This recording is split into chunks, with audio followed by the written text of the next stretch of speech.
শীতের সকাল, বিয়ের আর বাকি মাত্র 10 দিন।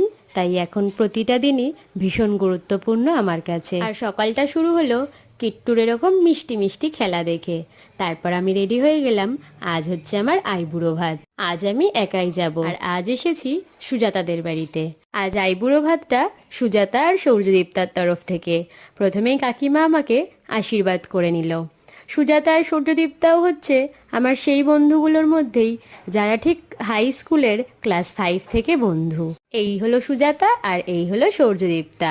আজকের দুপুরের মেনুতে ছিল ভাত, শাক ভাজা, 5 রকমের ভাজা, ডাল, মাছ, চিকেন কষা, স্যালাড আর 5 রকমের মিষ্টি, আর তার সাথে ছিল জল।